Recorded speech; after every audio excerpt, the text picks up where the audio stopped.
السلام عليكم ورحمة الله وبركاته. إن الحمد لله نحمده ونستعينه ونستغفره ونعوذ بالله من شرور أنفسنا ومن سيئات أعمالنا. من يهده الله فلا مضل له ومن يضلل فلا هادي له، وأشهد أن لا إله إلا الله وحده لا شريك له، وأشهد أن محمدا عبده ورسوله صلى الله تعالى عليه وعلى آله وصحبه وسلم تسليما كثيرا. أما بعد, সম্মানিত শ্রোতা দর্শক মন্ডলী, যেখান থেকে আমাদের সাথে যুক্ত হয়েছেন, আপনাদের সবাইকে আন্তরিক মোবারকবাদ, আহলান ও সাহলান ও মারহাবান বিকুম। আল্লাহ রাব্বুল আলামিনের কাছে দোয়া করি আল্লাহ রাব্বুল আলামিন আপনাদের দিন দুনিয়ার সার্বিক কল্যাণ দান করেন, উপকারী জ্ঞান দান করেন, ভালো আমলে তৌফিক দান করেন, শিরক বিদআত থেকে, সমস্ত পাপাচার থেকে আল্লাহ হেফাজতে রাখেন এবং আল্লাহ রাব্বুল সবকিছুকে আমাদের জীবনের সহজ করেন। আমরা এতদিন পর্যন্ত ইবাদত বন্দেগীর বিভিন্ন দিক নিয়ে ধারাবাহিক যে ফিকহের আলোচনা চলে আসছে বেশ দীর্ঘ সময় ধরে, তা করলাম ফিকহুত তাহারা, ফিকহুস সালাত, ফিকহুস সিয়াম, ফিকহুস যাকাত, ফিকহুল হজ।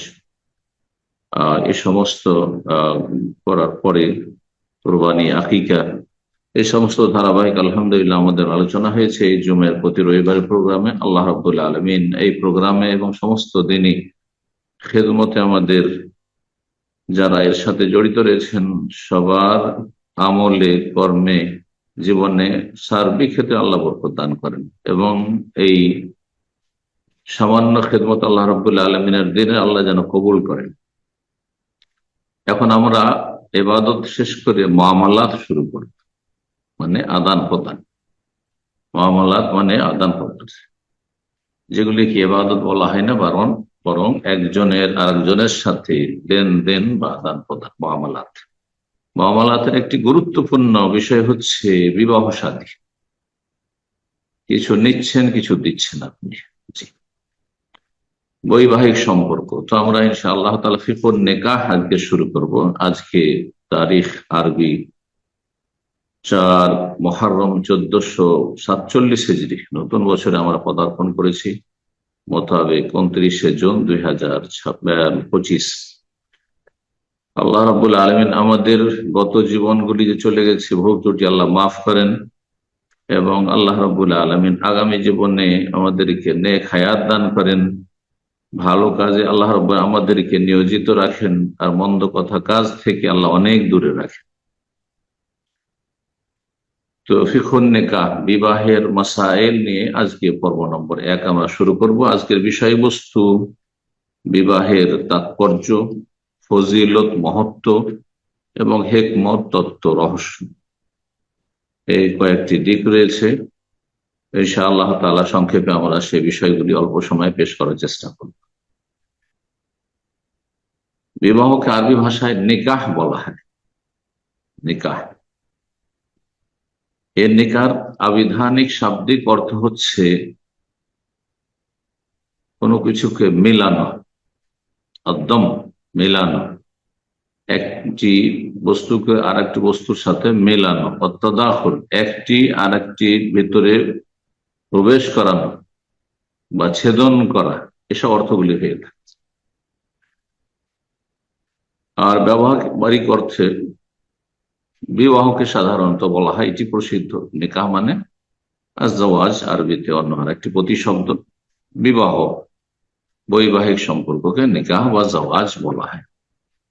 কিন্তু নেকার আর একটি ব্যবহারিক অর্থ যা কোরআনে কারীমের ভাষায়, হাদিসের ভাষায় ব্যবহার হয়েছে, সেটি হচ্ছে সহবাস, স্বামী স্ত্রী মিলন, সেটিকেও নিকাহ বলা হয়। 3 তালাক হওয়ার পরে স্ত্রী সেই স্বামীর জন্য হালাল হবে না, ফাইন তাল্লাকাহা ফালা তাহিল্লু লাহু মিন বাদু হাত্তা তানকিহা যাওজান গায়রা। সূরা বাকারা 229 নম্বর আয়াতে আল্লাহ রাব্বুল ইরশাদ করেছেন, তৃতীয় তালাক যদি দিয়ে দেয় তারপরে সেই স্ত্রী ওই স্বামীর জন্য হালাল হবে না যতক্ষণ পর্যন্ত অন্য স্বামীর সাথে বিবাহ প্লাস মিলন না হবে। তানকিহা, জিমা, সহবাস, জিমার অর্থে বলছে। এই অর্থগুলি নেকার হয়ে থাকে। নিকার পারিভাষিক অর্থ বিভিন্ন ভাবে করা হয়েছে। নিকাহ একটি ইবাদত, মামলাত, আদান প্রদান, মানুষের হকের সাথে সম্পর্ক। কিন্তু এটি তাআব্বুদ, এর মাধ্যমে আল্লাহ সন্তুষ্টি কামনা করে একজন মুসলিম, নর হোক আর নারী হোক। তো বিভিন্ন ভাবে তার সংজ্ঞা ফুকাহায়ে কেরামগণ পেশ করেছেন। এখানে লেখক যে এই সংজ্ঞাটি পেশ করেছেন বলছেন যে হুয়া আকদুন শারঈ, এটি হচ্ছে শরীয়ত সম্মত বন্ধন। তো বিবাহ একটি বন্ধন, ব্যবসা আদান প্রদান একটি বন্ধন, আব্দুল বাই বলা হয়। অকুদ চুক্তি একটি বন্ধন, ঠিক তেমনি বিবাহ একটি বন্ধন, শারঈ বন্ধন। তার দাবি হচ্ছে হিল্ল ইস্তিমতায়ে কুল্লি মিনাজ যাওজাইন বিল আখার, যে এই বিবাহ বন্ধন যদি হয়ে যায় শরীয়ত সম্মত, তাহলে সেটির দাবি হচ্ছে যে একজন পুরুষের আর একজন নারীর সাথে, যার সাথে বিবাহ হচ্ছে, সম্ভোগ করা হালাল হয়ে যায়। তার আগ পর্যন্ত যা হারাম ছিল হালাল হয়ে যায় সম্ভোগ করা। কুল্লু মিনাজ যাওজাইন, স্বামী স্ত্রী উভয়ের একে অপর থেকে, যা আল্লাহ রাব্বুল আলামিন এই আকদে নিকাহ বিবাহ বন্ধনের মাধ্যমে হালাল করেছেন। বিবাহ আল্লাহ রাব্বুল আলামিন একটি সৃষ্টি কুলে নীতিমালা, সুন্নাতুল্লাহ, আল্লাহ নীতিমালা, যে বৈবাহিক সম্পর্ক হবে, মানব জাতি বিবাহে আবদ্ধ হবে, বৈবাহিক সম্পর্ক তাদের হবে শারীরিক সম্পর্কের পূর্বে আল্লাহ রাব্বুলের বিধান অনুযায়ী। আর সমস্ত সৃষ্টিকে আল্লাহ রাব্বুলের যুগল সৃষ্টি করেছে, এটিও আল্লাহর নীতিমালা, সুন্নাতুল্লাহ। সূরা যারিয়াতে আল্লাহ রাব্বুল ইরশাদ করেছেন, ওমিন কুল্লি শাইইন খালাকনা যাওজাইন লাআল্লাকুম তাযাক্কারুন, 49 নম্বর আয়াত। ওমিন কুল্লি শাইইন খালাকনা যাওজাইন, প্রতিটি বস্তু, আল্লাহ রাব্বুল আলামিনের সত্তা ছাড়া সমস্ত কিছু, সমস্ত সৃষ্টি বস্তু। খালাকনা যাওজাইন, আল্লাহ বলছেন আমি সৃষ্টি করেছি যুগল যুগল, জোড়া জোড়া সৃষ্টি করেছি, লাআল্লাকুম তাযাক্কারুন, যাতে তোমরা এখান থেকে উপদেশ নিতে পারো। অন্য আয়াতে আল্লাহ বলছে ওয়া খালাকনাকুম আজওয়াজা, তোমাদেরকে আল্লাহ বলছেন যে আমি তোমাদেরকে সৃষ্টি করেছি আজওয়াজা, যুগল, জোড়া জোড়া সৃষ্টি করেছি। সমস্ত প্রাণী জগৎ এবং উদ্ভিদ জগৎকে আল্লাহ যুগল করেছেন, কিন্তু মানুষকে অন্যান্য সৃষ্টির চাইতে স্বতন্ত্র ভাবে সম্মানিত করেছে। যেহেতু মানব জাতি শ্রেষ্ঠ আল্লাহ সৃষ্টি, আশরাফুল মাখলুকাত, সেই জন্য মানব জাতিকে আল্লাহ অন্যান্য আল্লাহ রাব্বুল আলামিনের সৃষ্টির উপর প্রাধান্য দিয়েছেন, সম্মানিত করেছেন।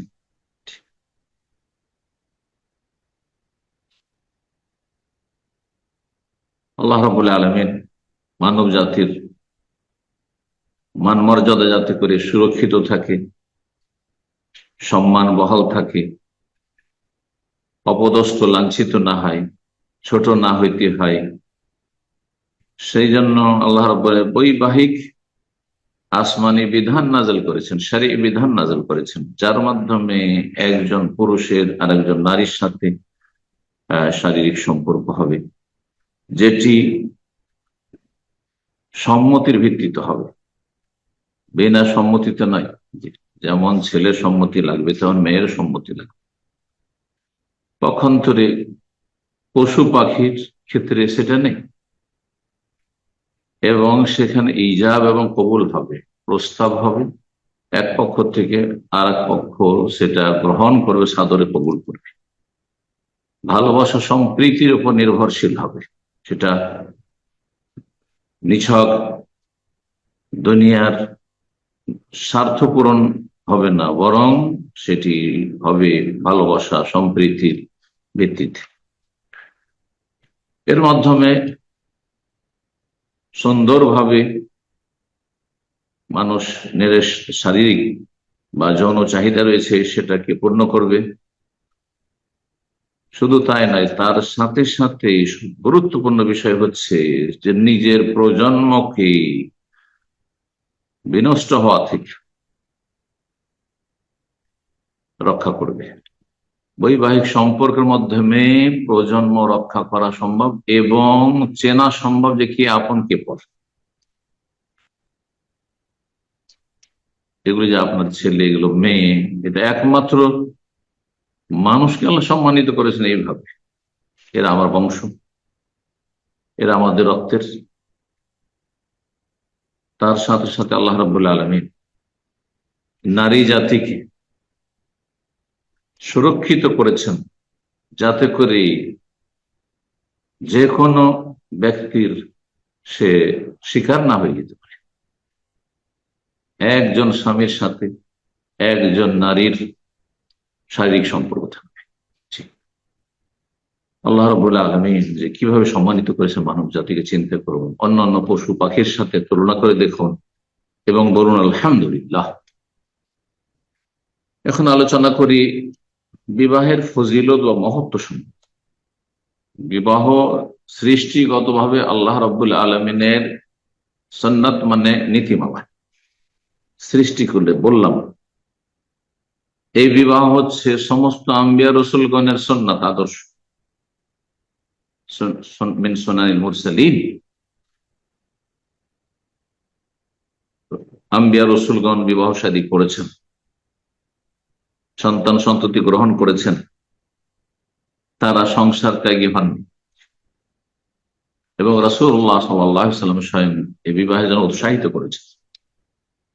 কোরআনে কারিমে বিবাহ শাদীর বিভিন্ন দিক নিয়ে বিশদ আলোচনা করা হয়েছে। মহান আল্লাহ রাব্বুল আলামিন বিবাহ সম্পর্কে, নর এবং নারীর এই সম্পর্ক সম্পর্কে ইরশাদ করছেন সূরা রুম-এর আয়াত নম্বর 21।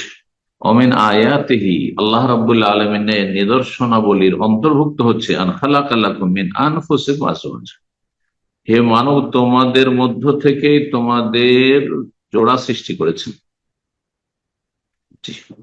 আদম সন্তান থেকে যেমন নর, তেমন নারীও আদম সন্তান থেকে, তোমাদের মধ্য থেকে। চিন্তা করেন, সেটা যদি ভিন্ন কোনো সৃষ্টি থেকে হইতো, আল্লাহ মানুষের সম্পর্ক জিনের সাথে, মানুষের সম্পর্ক অন্যান্য পশু পাখির সাথে, নাউযুবিল্লাহ, সেখানে কোনো শান্তি ছিল না, মানসিক শারীরিক কোনো শান্তি ছিল না।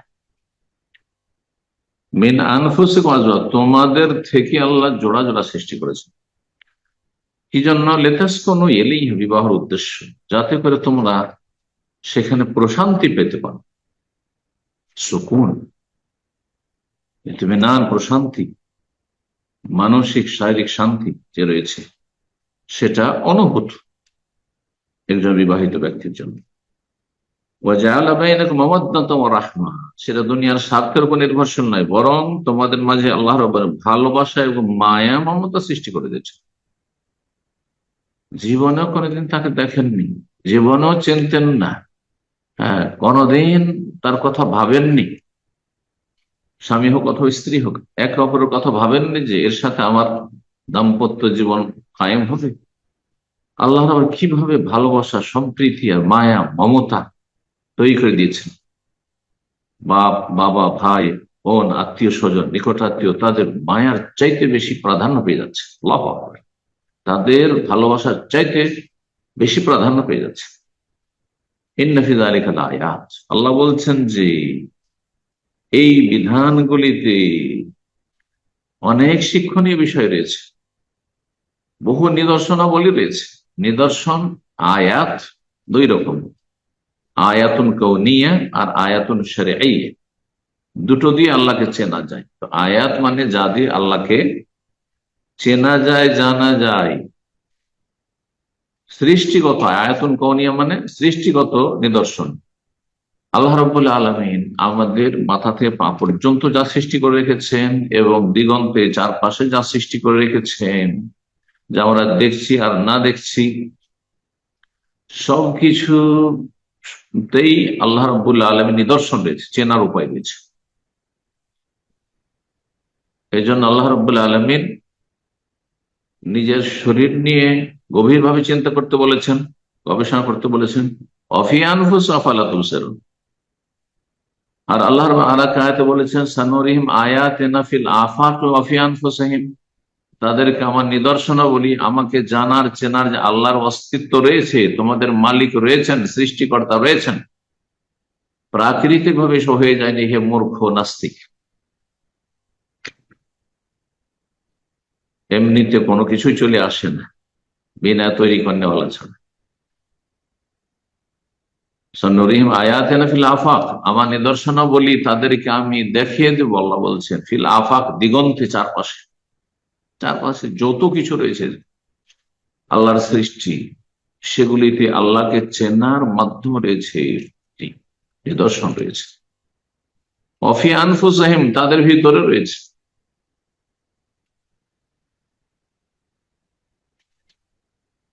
হাত্তা ইয়াতাবায়ানা লাহুম, যদি সত্যি গভীর ভাবে তারা চিন্তা করে, গবেষণা করে, তাহলে তাদের জন্য সুস্পষ্ট হয়ে উঠবে কি আন্নাহুল হক, যে আল্লাহ হচ্ছেন চিরসত্য, সৃষ্টিকর্তা যিনি রব, যিনি আল্লাহ, তিনি চিরসত্য। আর আল্লাহর অস্তিত্ব ছাড়া, আল্লাহর একত্ব ছাড়া বাকি যত পথ মত রয়েছে, আল্লাহ নেই যারা বলছে, বহু আল্লাহ রয়েছে, সবগুলি হচ্ছে ওয়ান্না মা ইয়াদুনা মিন দুনিহিল বাতিল। এসব স্লোগান, এসব কথা, এসব থিওরি অথবা এগুলি সব বাতিল, মিথ্যে, মিথ্যে এগুলো। আল্লাহু আকবার। ইন্না ফি যালিকা লাআয়াত, আল্লাহ এখানে বলছেন যে এই বৈবাহিক সম্পর্কে বহু শিক্ষণীয় বিষয় রয়েছে, আল্লাহকে চেনার উপায় রয়েছে। লিকাওমি ইয়াতাফাক্কারুন, কিন্তু সবাই চেনবে কি আল্লাহকে? ওই সমস্ত সম্প্রদায়ের জন্য শিক্ষণীয় বিষয় রয়েছে, তারাই এই শিক্ষা নিতে পারবে, উপকৃত হতে পারবে যারা চিন্তাশীল। ফিক্রের আল্লাহ দাওয়াত দিয়েছেন, ইয়াতাফাক্কারুন, ফিক্র, যিকির, আল্লাহ স্মরণ, এবং ফিক্র মানে গভীর ভাবে চিন্তা করা। আমার সামনে ছোট্ট একটা সূচো যদি হয়, কেউ যদি আমাকে বলে যে প্রাকৃতিক ভাবে আমার সামনে হাজির হয়ে গেছে, বিশ্বাস করবেন? আমার সামনে ছোট্ট একটা পানির বোতল রয়েছে, এই পানিটা প্রাকৃতিক ন্যাচারাল ভাবে এখানে চলে আসছে পানিটা, এর পেছনে কত হাত কাজ করেছে, কত স্টেপ, ধাপ পার করে আমার কাছে পৌঁছেছে, তারপর টেবিলে কেউ রেখেছে। সুবহানাল্লাহ। এই সমস্ত কিছু আমরা মেনে নিচ্ছি, আর এই বিশাল আল্লাহর সৃষ্টিকোর সেটা এমনিতে সব হয়ে গেছে। এই জন্য মানব জাতির মধ্যে সবচেয়ে নিকৃষ্ট হচ্ছে মুলহিদ নাস্তিক। সে না দেখে যখন আল্লাহকে বিশ্বাস করে না, তো তার বাবা মাকে কিভাবে সে দেখলো যে তারা মিলন করেছে আর সেই মিলনের মাধ্যমে সে জন্মেছে? তাহলে সেখানে প্রথম অস্বীকার করে দিতে হয়, এটা আমার বাবা নয়, এটা আমার মা নয়। এটা বাপ নয়, মা নয়, তাহলে যারও সন্তান। এই জন্য অনেক বক্তারে বলে থাকি যে নাস্তিক যাদের সন্তান, এই সেন্সে বলে থাকে, এই অর্থে বলে থাকে। জি, বিষয়টিকে বোঝার চেষ্টা করতাম, আল্লাহ এদের সঠিক বুঝদান করুন। তারপরে নাস্তিকতা, ইলহাদ, এটি মানুষের বা সৃষ্টির প্রকৃতি বিরোধী। এই জন্য পৃথিবীতে বহু ধর্মাবলম্বী আছে এবং তাদের সংখ্যা, তারা বাতিলপন্থী বিভ্রান্তিতে থাকলেও তাদের অনুসারী বা সেই ধর্মের অনুসারী অনেক আছে, অনেক সংখ্যা আছে।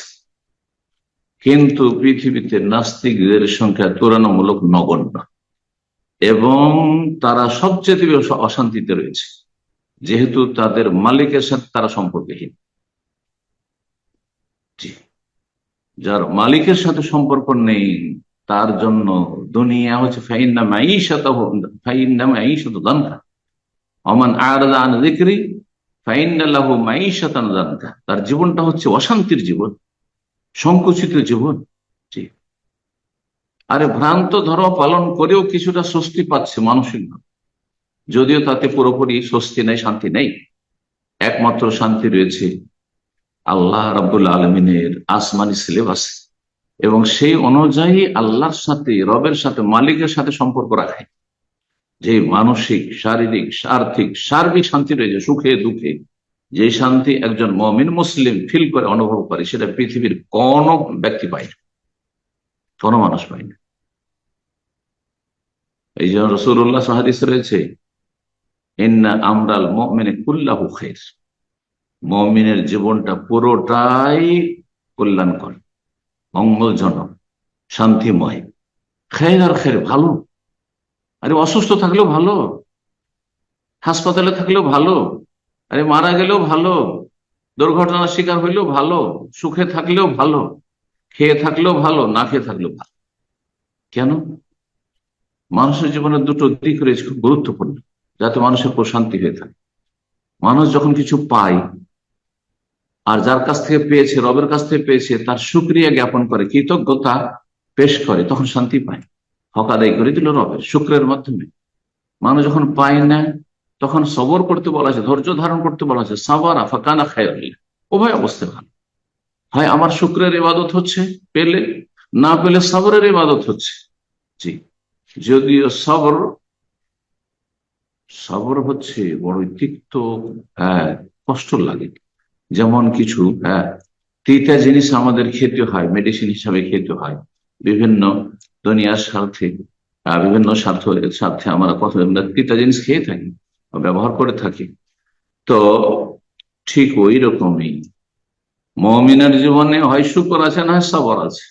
আর কাফের জীবনে, নাস্তিকের জীবনে না শুকর আছে, হ্যাঁ, মালিককে চেনা তো কি শুকরিয়া আদায় করবে, না সবর আছে, না ধৈর্য আছে। এই জন্য সামান্য বিপদ আপদের সম্মুখীন আত্মহত্যা করে ফেলে। আত্মহত্যা কারা করে? কোন ধার্মিক মুমিন করে? কখনো করতে পারে না। আয়াত নিয়ে বেশি কথা বললে বা এই বিষয়গুলিতে লম্বা করলে অনেক লম্বা হয়ে যাবে। দ্বিতীয় আয়াত সূরা রাদের আয়াত নম্বর 38। মহান আল্লাহ ইরশাদ করেছেন এতে আম্বিয়া রসুলগণ সম্পর্কে, ওয়ালাকাদ আরসালনা রাসূলাম মিন ক্বাবলিক, হে নবী মুহাম্মদ সাল্লাল্লাহু আলাইহি সাল্লাম, নিঃসন্দেহে তোমার পূর্বে আমি বহু রসুল প্রেরণ করেছি, মানব জাতির মধ্যে রসুল নবী প্রেরণ করেছি। ওয়াজআলনা লাহু আজওয়াজা ওয়া যুররিয়া, এবং তাদেরকে স্ত্রীও দিয়েছি এবং সন্তান সন্ততিও দিয়েছি। তাহলে তারা বিবাহ করেছেন, বৈবাহিক সম্পর্কের মাধ্যমে তাদের হালাল সন্তান সন্ততি হয়েছে, এবং বৈবাহিক এই পবিত্র সম্পর্কের মাধ্যমে তাদের স্বামী স্ত্রী সম্পর্ক হয়েছে, অত্যন্ত পবিত্র সম্পর্ক হচ্ছে। ওই যে আল্লাহ আজওয়াজা ওয়া যুররিয়া, আম্বিয়া রাসূলগণের সুন্নাত, প্রাচীন সুন্নাত হচ্ছে এই বিবাহ সাথী, যা এই আয়াতটি প্রমাণ করে। এই জন্য আব্দুল্লাহ মাসউদ রাদিয়াল্লাহু তাআলা আনহু থেকে বর্ণিত, তিনি বলেন, কুন্না মা নবী সাল্লাল্লাহু আলাইহি শাবাবান, আমরা নবী সাল্লাল্লাহু আলাইহি ওয়াসাল্লামের সাথে যখন ইসলাম গ্রহণ করলাম, তখন আমরা বেশ কিছু যুবক ছেলেরা ছিলাম, যৌবন কালে ছিলাম আমরা। লা নাজাদু শাইআন, যুবক আমরা, কিন্তু অভাবের কারণে আমাদের কাছে টাকা পয়সা ছিল না, কিছুই ছিল না, সুতরাং বিয়ে করতে পারছিলাম না, বিয়ে করতে অপারগ ছিলাম আর্থিক সংকটের কারণে। ফাকাল লানা রাসূলুল্লাহ সাল্লাল্লাহু আলাইহি ওয়াসাল্লাম, রাসূলুল্লাহ সাল্লাল্লাহু আলাইহি ওয়াসাল্লাম বললেন, ইয়া মাশারাস শাবাব, হে যুবদল, হে যুবক ছেলেরা, মান ইসতাতা মিনকুমুল বাআতা, তোমাদের মধ্যে যার বিবাহ করার শক্তি রয়েছে। বাত যেমন শারীরিক শক্তিকে বলা হয়, অর্থাৎ জনশক্তি, এটা তো থাকতে হবে, না হলে বিয়ে করলাম। কিন্তু দ্বিতীয় অর্থ হচ্ছে বাতের আর্থিক শক্তি, যে মোহর দিতে পারবো, আর ভরণ পোষণ দিতে পারবো, থাকার জায়গা দিতে পারবো, আর দৈনিক তার খাওয়া দাওয়া দিতে পারবো, নাফাকা এবং কিসওয়া, বস্ত্র দিতে পারবো, থাকার জায়গা দিতে পারবো, আর খাওয়া দাওয়া দিতে পারবো। মানিস্তাতামিয়ানুকুল বাত, যদি এতটা কিছু জমা নেই হয়তো আপনার কাছে, সঞ্চিত নেই, কিন্তু আপনার হেম্মত আছে এতটুকু যে আমি দৈনিক দিন মজুর করে আমি আমার সংসার চালিয়ে নিতে পারবো, আমার ঘর ভাড়া চালিয়ে নিতে পারবো, আর আমি বস্ত্র দিতে পারবো, আমি পানাহার দিতে পারবো। যদি এতটা হিম্মত থাকে, ক্ষমতা থাকে, ফালিয়াতাজাওয়াজ, তাহলে অবশ্যই যেন বিয়ে করে, অবশ্যই যেন যুবকরা প্রত্যেকে বিয়ে করে যৌবনে পদার্পণ করলে। ফাইন্নাহু আগাদ্দু লিল বাসার, এটা দৃষ্টিকে অনেক বেশি অবনমিত করে, দৃষ্টিকে নিচে নামিয়ে দেয়। বিয়ে করলে আপনার আর অন্যদিকে যদি সত্যি আপনি চরিত্রবান হন, হ্যাঁ, নোংরামি না থাকি। নোংরামি হচ্ছে পায়খানার মাছির মতো, মাছি সব জায়গায় বসে, মাছির মতো চরিত্র যেন না হয়। আপনার চরিত্র হবে হ্যাঁ, হ্যাঁ, মৌমাছির মতো, মধুমাছির মতো। হ্যাঁ, যেখানে সেখানে বসে না, যেখানে পাবে মিষ্টান্ন পাবে, যেখানে রস, এমন রস পাবে যেটা দিয়ে তার মধু তৈরি হবে, সেইখানে গিয়ে বসবে, সেই ফুলে বসবে। আর এমনি মাছিগুলো ভ্যান ভ্যান করে যেখানে সেখানে, বরং নোংরা জায়গায় বসবে। নাক থেকে গন্ধ আসছে এই জন্য নাকের ডগাতে ভ্যান ভ্যান করছে। হ্যাঁ, যেখানে পেশাব পায়খানা অথবা কোনো পচা সড়া জিনিস আছে, হ্যাঁ, নোংরা হয়ে আছে যে জায়গায়, সেখানে মাছির ছড়াছড়ি। তো মাছির মতো হবেন না, মৌমাছির মতো হবেন। একজন মমিন মুসলিম চরিত্রবান হবে, হ্যাঁ, এবং বাছাই করবে, সে বাছাই করবে, বাছাইকৃত সে গ্রহণ করবে, যেটা ভালো সেটা গ্রহণ করে, মন্দটা করবে। দৃষ্টি অবনমিত করে দেবে যদি বিয়ে করো, তাহলে ও আহসানুল ফারজ, এবং লজ্জা স্থানকে অধিক সুরক্ষিত করবে। গুপ্তাঙ্গের সুরক্ষা যদি চাও, জেনা ব্যভিচার থেকে, সমকামিতা থেকে, হস্তমৈথুন থেকে, চারিত্রিক পদস্খলন থেকে, অবৈধ প্রেম আর ফিতনা, নারী ফিতনা থেকে যদি বাঁচতে চাও, নর ফিতনা থেকে যদি বাঁচতে চাও, তো বিয়ে বসো, বিয়ে করো। অমাল্লাম ইয়াস্তাতে, আর কেউ যদি বিয়ে করতে অপারগ হয়, দেখেন রাসূলুল্লাহ এই হাদিস, কেউ যদি বিয়ে করতে অপারগ হয়, বিয়ে করতে পারবো না, আমার কাছে নিজের চলার মতো পয়সা, নিজেই চলতে পারি না, বাবার হোটেলে চলতে হয়, বাবা দিলে খেতে পাই, বাবার দিলে আমি কাপড় চোপড় কিনতে পারি, বাবার ঘরে আমি বাস করি, আর আমার নিজের বিয়ে করার ক্ষমতা নেই, মানে আমার স্ত্রীর খরচ দেবো, মোহর দেবো, তা ক্ষমতা নেই। আর আমি সংসার চালাবো, যে আমি স্ত্রীর পেটের ভাত ব্যবস্থা করব, তাকে কাপড় দেবো, তারও আমি হিম্মত নেই। এমন যদি হয়, এত অভাবী হয় বা এত মনের দিক থেকে দুর্বল হয়, তাহলে কথা বলেন নিজের যৌন চাহিদা আছে, সুতরাং হস্তমৈথুন করো। যেমন এক শ্রেণীর হ্যাঁ মুফতিরা বিভ্রান্ত করেছে, বলছে যে বড় গুনাহ জেনা থেকে বাঁচার জন্য আর ওই সমকামিতা বাঁচার জন্য হস্তমৈথুন করতে পারেন। আরে, তোমার চাইতে বেশি রাসূলুল্লাহ সাল্লাল্লাহু আলাইহি ওয়াসাল্লাম বুঝতেন। রাসূলুল্লাহ সাল্লাল্লাহু আলাইহি ওয়াসাল্লাম নিজের পক্ষ থেকে বলতেন না, এই হাদিসগুলো ওহী। কেন বললেন অমাল্লাম ইয়াস্তাতে, যে ব্যক্তি পারবে না সেই ব্যক্তি যাতে ইস্তেমনা করে, কেন বললেন না? বরং হস্তমৈথুন হচ্ছে সীমা লঙ্ঘন। এই বৈবাহিক সম্পর্ক ছাড়া, স্বামী স্ত্রীর সম্পর্ক ছাড়া যদি অন্য কোনো পথ দিয়ে হ্যাঁ যৌন চাহিদা পূরণ করতে চায়, তাহলে তারা হচ্ছে সীমা লঙ্ঘনকারী। তার এতেদা করলো, সীমা লঙ্ঘন করলো, বর্ডার ক্রস করলো। জি, সে গুনাহ কাবিরা হোক আর সাগিরা হোক, সেটা ভিন্ন বিষয়, কিন্তু আপনি সীমা লঙ্ঘন করলেন। যুবকরা ভালো করে শুনেন, রাসূলুল্লাহ সাল্লাল্লাহু আলাইহি ওয়াসাল্লাম বলছেন অমাল্লাম ইয়াস্তাতে, সমাধান, যে বিয়ে করতে পারছো না, ফাআলাইহি বিসসাম, সে যেন সিয়াম পালন, রোজা রাখে। মাসে 3টি করে রাখলেন, তাতেও গুনাহ থেকে বাঁচতে পারছেন না, তাহলে প্রতি সপ্তাহে 2টি করে, সোমবার বৃহস্পতিবার রাখেন।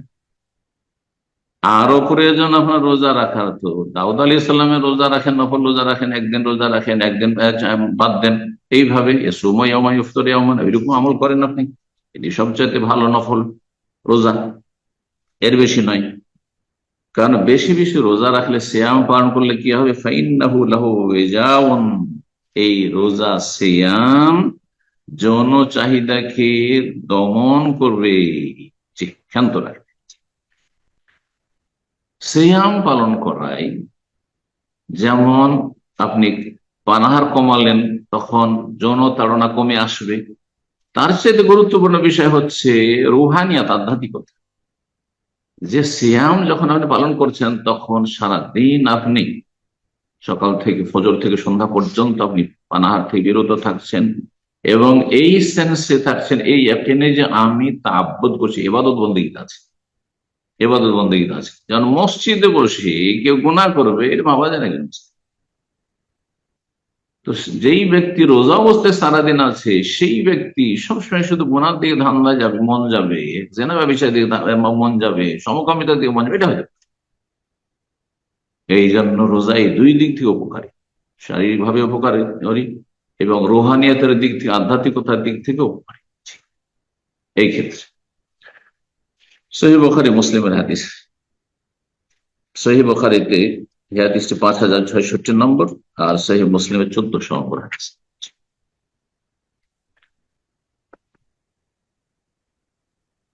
কথা লম্বা হয়ে যাচ্ছে, আর আমাদের মোটামুটি আধা ঘন্টা দর্শ হয়ে গেছে, সুতরাং এখানে আমাদের আজকের আলোচনা শেষ করছি। ইনশাআল্লাহ তাআলা বাকি দীর্ঘ আলোচনা আমাদের চলতে থাকবে ফিকহুন নিকাহ, বিবাহের মাসাইলে। আল্লাহ রাব্বুল আলামিন যেন আমাদের সকলকে ভালো কথা কাজের তৌফিক দান করেন এবং সমস্ত মন্দ কথা কাজ থেকে আল্লাহ সার্বিক জীবনে বেঁচে থাকার তৌফিক দান করেন। বারাকাল্লাহু ফিকুম ওয়া জাযাকুমুল্লাহু খাইরান ওয়া সাল্লাল্লাহু ওয়া সাল্লাম আলা নবিয়িনা মুহাম্মদ ওয়া আলা আলিহি ওয়া সাহবিহি আজমাইন।